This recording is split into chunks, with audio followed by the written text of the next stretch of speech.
¡Qué gusto encontrarnos por aquí de nuevo! Mi nombre es Enrique Rodal. Y les doy la bienvenida a las alumnas y alumnos de lengua materna de segundo grado de secundaria.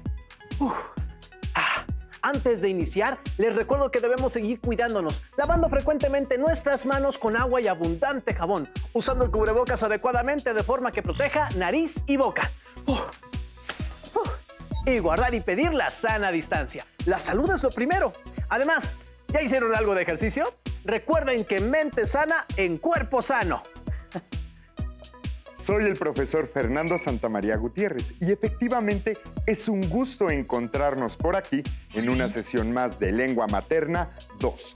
Hoy hablaremos sobre esta regla aquí y esta otra allá. Con esto nos referimos a interpretar y clasificar reglas. Eso suena muy importante, profesor, pues conocer, entender y acatar las reglas es el primer requisito para disfrutar cualquier actividad que desarrollemos en conjunto. ¿Listas y listos? Muy bien, iniciemos. El aprendizaje de esta sesión es explora y escribe reglamentos de diversas actividades deportivas. El propósito es interpretar y clasificar reglas sobre actividades deportivas. Así, podremos saber más acerca de cómo se estructuran los reglamentos de actividades deportivas.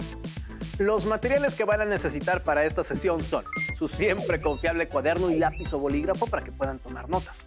También podría ayudarles a tener a la mano su libro de texto. Recuerden que todo lo que vean es para reforzar su conocimiento, así que les recomiendo llevar un registro de las dudas, inquietudes o dificultades que surgen al resolver los planteamientos, pues muchas de estas las podrán resolver al momento de consultar su libro de texto y revisar sus apuntes. Oiga, profesor, cuando habla de identificar y clasificar reglas, ¿se refiere también a las actividades deportivas? Sí, claro. De hecho, nos vamos a centrar en este tema durante esta sesión. ¿Por qué lo preguntas? Bueno, porque yo tengo un equipo de voleibol con unos amigos y bueno, eso está muy bien, porque además de hacer actividad física, realizan una actividad en equipo. Pero, ¿por qué lo mencionas? ¿Tienen algún problema con las reglas? Pues un poco. Digamos que sabemos que antes de jugar hay que hacer los equipos, colocarse en las posiciones y jugar. Y también sabemos cómo se marcan los puntos, pero eso es todo. Por lo que dices, me suena a que las reglas se siguen conforme se desarrolla el juego, de acuerdo con lo que cada uno recuerda. Y de vez en cuando pueden presentarse situaciones de conflicto, si es que no tienen claras las reglas. ¿Pasa algo así?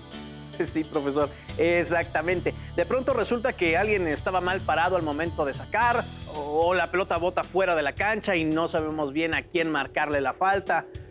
Mis amigas y amigos han llegado a enojarse y eso le quita todo el chiste al juego. Claro, si las reglas no se conocen bien, pueden darse situaciones de tensión o incertidumbre. Para evitarlo, te invito a que pongas atención a la sesión y después compartas tus aprendizajes con las y los integrantes de tu equipo. Para iniciar, veamos las siguientes imágenes y reflexionemos sobre sus reglas. Este es básquetbol, profesor. Y a la derecha se ve un equipo de atletas paralímpicos. ¿Lo has jugado alguna vez? ¿Conoces sus reglas? Solo las más básicas, profesor, porque lo jugaba en el patio de la escuela. Pero no era nada formal. Bien, les invito a que analicemos las reglas de un simpático reglamento de baloncesto, editado por la Comisión Nacional de Cultura Física y Deporte, la CONADE. El equipo está formado por 12 jugadores, 5 en la cancha y 7 suplentes. Árbitros, En la mayoría de los partidos suelen ser dos los árbitros que dirigen el encuentro. Jugadores.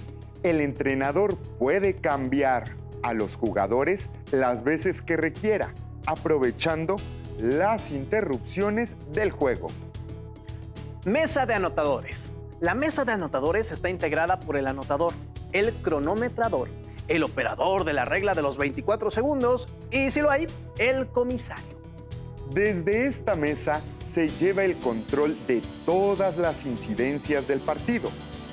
Los puntos, el tiempo, las faltas, los cambios y se elabora el acta del partido. ¿Qué observaste en este reglamento? Bueno, pude observar que las reglas están adaptadas para que sean más fáciles de entender. Inclusive, la forma gráfica ayuda a aclarar el texto. Después de leer este reglamento, profesor, entiendo por qué insiste en que mis amigos y yo debemos conocer las reglas del voleibol. Pienso que las reglas están para normar y educar sobre el juego sano, ¿no? ¡Exacto! Recordemos que los reglamentos norman nuestras conductas e interacciones con los demás, facilitan la convivencia y sirven para evitar conflictos. Claro, no solo en el deporte, sino en todos los ámbitos de nuestra vida social. Pero los reglamentos que rigen la práctica de los diversos deportes contienen normas elaboradas por expertos y especialistas. Como cualquier reglamento, los reglamentos deportivos tienen un carácter legal, pues cuentan con el respaldo de la autoridad o grupo que los ha elaborado, como en este caso, la Comisión Nacional de Cultura Física y Deporte, CONADE. Profesor, ahora imagino que existe una gran diversidad de deportes y reglas que muchas veces no podemos comprender del todo.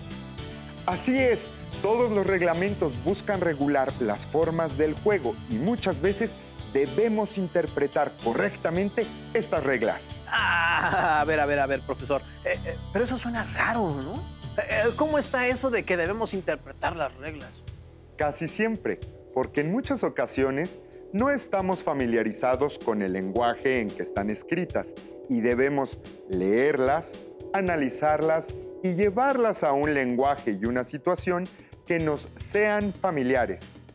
Piensa que los reglamentos tienen sentidos en función de la actividad que regulan, por lo tanto, están en constante cuestionamiento y revisión.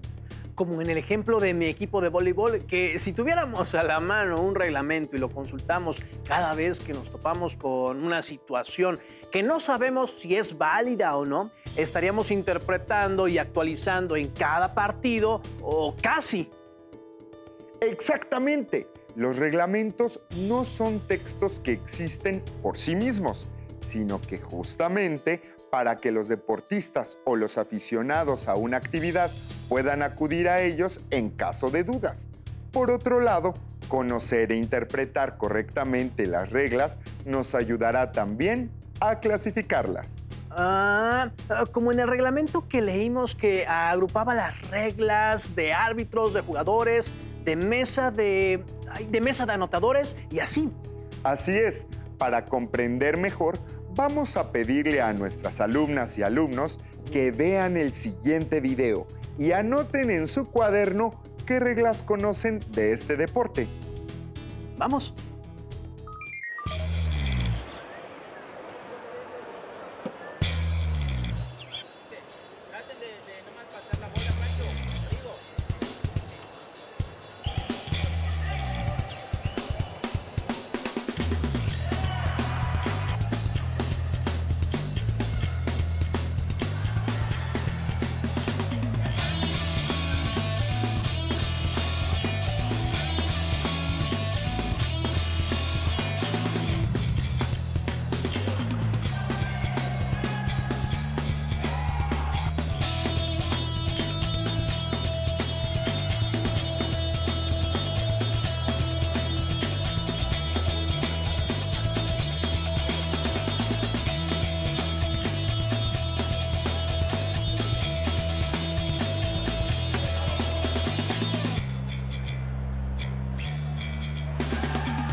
Es muy interesante el trabajo y la coordinación de todos los equipos, profesor. Pero me surgieron varias preguntas. ¿Son las mismas reglas del básquetbol convencional? ¿Cuántos jugadores son por equipo? ¿Qué medidas debe tener la cancha? ¿Cuál es la dinámica del juego? Estas son varias preguntas. Ya veo.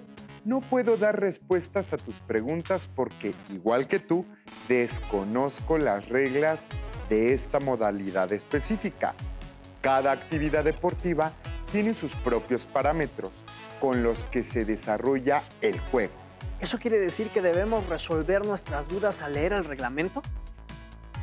Todo indica que sí. Te propongo que hagamos una primera lectura sobre los requisitos para jugar al básquetbol en silla de ruedas. Pongamos atención en qué aspectos debemos considerar para interpretar la información. Baloncesto en silla de ruedas. Para ser elegible para jugar baloncesto en silla de ruedas, una o un jugador debe tener una discapacidad física permanente en sus extremidades inferiores. Una vez que la o el jugador ha cumplido este requisito, son clasificados. A las y los jugadores se les asigna una puntuación de entre 1.0 y 4.5 de acuerdo con su nivel de función física. Estos puntos se suman luego a los del equipo.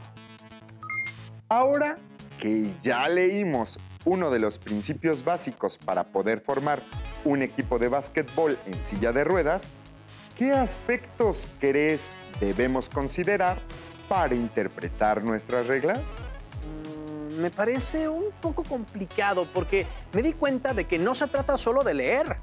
También debemos identificar partes que son muy claras o relacionar la información con algunas referencias. Efectivamente, leer sería nuestro primer paso, pero en nuestros reglamentos hay una selección y una jerarquización en las reglas que los componen. Es decir, no se reduce a revisar lo que dice, sino a tener un criterio sobre lo que las reglas expresan, la forma en que se presentan y el contexto en que se construyen. Profesor, eso suena muy bien, digo lo que usted nos dice, pero creo que a nuestras alumnas y alumnos les haría falta unos ejemplos para comprender mejor cómo realizar esta interpretación. Estoy de acuerdo. ¿Qué te parece si vemos de manera general la clasificación de las reglas oficiales de baloncesto en silla de ruedas del 2021 de la Federación Internacional de Silla de Ruedas? Las reglas generales del baloncesto en silla de ruedas son 1. El juego. 2. Pista y equipamiento. 3. Los equipos. 4. Reglamento de juego. 5. Violaciones. 6. Faltas. 7. Disposiciones generales. 8. Árbitros. Oficiales de mesa. Comisarios. Obligaciones y derechos. ¿Ahora interpretaremos todas esas reglas? Podríamos proponer un reto para interpretar algunas de ellas y así ayudamos a las y los alumnos a comprender mejor nuestro propósito. ¿De qué otra forma podríamos clasificar el contenido de nuestros reglamentos? Imagino que podríamos determinar apartados o secciones, tal vez organizarlos por grupos de importancia. Veamos. Área de competencia. Los participantes. Los árbitros. Competencias, reglas y sanciones. Esta es una forma. Ustedes pueden realizar su propia clasificación en caso de que no haya un reglamento establecido para su actividad deportiva. Vamos a leer el siguiente texto que pertenece al reglamento de baloncesto en silla de ruedas y organicemos las reglas para después clasificarlas en apartados o secciones. Habrá intervalos de juego de 2 minutos entre el primer y segundo cuarto. Primera parte, entre el tercer y cuarto cuarto. Segunda parte, y antes de cada prórroga. Profesor, esta regla no la entiendo muy bien. Me queda claro que existen 4 cuartos, pero no sé cuánto dura cada cuarto. Creo que nos falta un poco de información y supongo que estarás de acuerdo conmigo en que esta no es una primera regla. Veamos otras reglas. Tal vez nos ayude a resolver tu duda. Habrá un intervalo de juego de 20 minutos antes de la hora programada para el inicio del partido. El partido consta de 4 cuartos de 10 minutos cada uno. Con estas reglas creo que ya podemos interpretar la primera, aunque puedo notar que están desorganizadas. Interesante observación, pero vayamos por partes para poder comprender. ¿Cómo podríamos interpretar la primera regla que leímos con la información que tenemos? Bueno, pues eso suena muy sencillo, profesor. Es uno de los 2 puntos que revisamos. Dice que cada cuarto dura 10 minutos. Eso significa que nuestro partido tiene un tiempo total de 40 minutos. Vamos revisando con más calma para que nuestras alumnas y alumnos comprendan. Leamos nuevamente la regla para tener mayor claridad. La regla expresa que habrá un periodo de 2 minutos al final del primer cuarto, es decir, de los primeros 10 minutos y al final del tercer cuarto. También, en una de las reglas que revisamos, expresa que se darán 20 minutos de intervalo antes del juego. ¿Para qué crees que se utiliza este periodo de tiempo de 20 minutos? Pienso que los 20 minutos son para el calentamiento, mientras que los 2 minutos son para el descanso y ajustar las estrategias con el entrenador. Claro, además lograste hacer una interpretación de estas reglas, utilizando la comparación e inferencia a partir de lo que se dice en el texto. Cierto, profesor. A partir de lo que mencionan las reglas y las ideas que se expresan, logramos ir comprendiendo e interpretando lo que quieren decir. Ahora solo nos faltaría saber cómo organizarías las reglas que acabamos de revisar y de qué manera las clasificarías. Considero que las reglas organizadas quedarían de la siguiente manera. Número 1. El partido consta de 4 cuartos de 10 minutos cada uno. Número 2. Habrá un intervalo de juego de 20 minutos antes de la hora programada para el inicio del partido. Número 3. Habrá intervalos de juego de 2 minutos entre el primer y segundo cuarto, primera parte, entre el tercer y cuarto cuarto, segunda parte, y antes de cada prórroga. ¿En cuál de los 4 apartados que organizamos para clasificar colocarías estas reglas? Está hablando de la dinámica de los tiempos dentro del juego, entonces va dentro del apartado de competencias, reglas y sanciones, ¿no? Así es. Veo que vamos avanzando de una forma clara con este ejemplo de reglamento de baloncesto en silla de ruedas. Ahora regresemos para interpretar algunas de las reglas. Sí, profesor, porque todavía quedan dudas sobre la forma en que se juega. Ahora veremos más, pero antes, ¿qué te parece si recapitulamos lo que hemos aprendido hasta ahora? Claro que sí, profesor. Me queda claro que hay muchas reglas y que abarcan todo tipo de temas y áreas de actividad, desde la práctica del juego, el espacio requerido y hasta el uniforme. También hablamos de que para utilizarlas correctamente hay que saber interpretarlas de acuerdo con la práctica del deporte o actividad del que se trate. Y que para entender mejor las reglas también es útil clasificarlas según el ámbito del deporte que regulen. Muy bien, veo que has puesto mucha atención.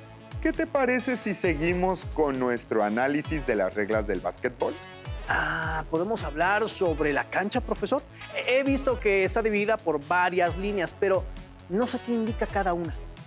Es una observación muy pertinente, pues cada una de ellas cumple un propósito distinto y tendrá una relevancia en el desarrollo del juego y el puntaje. Veamos qué nos dice al respecto nuestro simpático reglamento. Cancha, balón y tablero. Si el tiro es atrás del medio círculo y es canasta, vale 3 puntos. Si la canasta se hace tirando desde las 3 áreas, la canasta vale 2 puntos. Esta es el área del tiro de castigo. Si se encesta, la canasta vale 1 punto. La canasta está a 1.20 metros de la línea del fondo y tiene una altura de 3.05 metros. Del aro al tiro libre hay 4.60 metros y del aro a la línea final 1.20 metros. La cancha de baloncesto mide 28 metros de largo por 15 metros de ancho. Alumnas y alumnos, ¿les parecieron claras estas reglas? Sí, además de divertidas, puesto que el gráfico me ayudó a entender de una manera más concreta a qué se referían las medidas y el acomodo del espacio, hasta observé los puestos de los jueces y las canastas. ¿Cómo clasificarías estas reglas? Las medidas de la cancha corresponderían a la sección área de competencia. La banca de jueces a los árbitros. Y las canastas serían del área de competencia. Muy bien. ¿Ah? Oiga, profesor, pero yo he visto partidos de básquetbol en la televisión y, bueno, he observado que de pronto los árbitros van hacia los jugadores y los amonestan, pero no entiendo bien por qué. ¿Podemos hablar de las sanciones? Veo que te ha interesado mucho el tema. Veamos. Falta personal. Cuando un jugador entra en contacto con su oponente y le causa una desventaja invadiendo el llamado cilindro del jugador. A las 5 faltas personales, el jugador ya no puede seguir en el juego. Falta antideportiva. Son las que ponen en peligro el físico del adversario. Falta técnica. En una falta de un jugador o de un miembro de la banca por un comportamiento impropio en un partido de baloncesto. Por eso, los árbitros siguen con mucha atención a los jugadores para cerciorarse de que no incumplan las reglas. Ya veo, profesor, pero no hemos hablado de lo que puede pasar si empatan. Y no pueden quedar empatados, ¿eh? Esa regla sí la sé. En ese caso, juegan una prórroga de 2 periodos de 3 minutos cada uno de juego efectivo. ¿Y si siguen empatados? Se van a una serie de 5 penaltis. Y antes de que me preguntes qué sucede si después de la serie siguen empatados, entonces lanzan penaltis hasta que uno falle y el otro anote. Gracias, profesor. Ya me queda más claro. ¡Qué bueno! Porque ahora les propongo a ti y a nuestras alumnas y alumnos que realicen un reto. Identifiquemos el tipo de reglas del que se habla en la imagen anterior, así como el tipo de reglas que acabamos de mencionar para el desempate y coloquémoslas en el apartado correspondiente. Como observaron, los reglamentos deportivos suelen tener muchos apartados y subapartados, cada uno referente a un tema específico. Por ende, su estructura es compleja y requiere de una interpretación clara. Por eso es importante leer varias veces este tipo de textos para entender muy bien los parámetros requeridos. Es necesario conocer la disciplina deportiva. Así es, estamos por finalizar nuestra sesión, en la que el aprendizaje esperado fue: explora y escribe reglamentos de diversas actividades deportivas. Y el propósito fue interpretar y clasificar reglas. Recuerden que pueden buscar en su libro de Lengua Materna 2 más información que les ayude a realizar la escritura de su reglamento deportivo, así como consultar los reglamentos deportivos que encontrarán en páginas oficiales como la CONADE. Gracias por compartir con nosotros esta sesión de Lengua Materna 2, en la que hemos compartido sobre esta regla aquí y esta otra allá. Hemos aprendido algo nuevo juntos. ¡Hasta la próxima! Maestro, bastante interesante lo de No, imagínate la silla de ruedas. No, ha de ser más. Si tienes dudas o necesitas ayuda, llama al Centro de Apoyo Pedagógico a Distancia. El número de teléfono para secundaria es el 55 36 01 71 23. Si requieres consultar los libros de texto en versión digital, recuerda que los puedes encontrar en la página conalitech.cep.gov.mx. Y recuerda que también cuentas con el sitio aprendeencasa.cep.gov.mx, en donde podrás ver nuevamente los videos de los programas y además encontrarás actividades para fortalecer tus aprendizajes. También te invitamos a que consultes las plataformas nuevaescuelamexicana.cep.gov.mx y tripulantes.cep.gov.mx.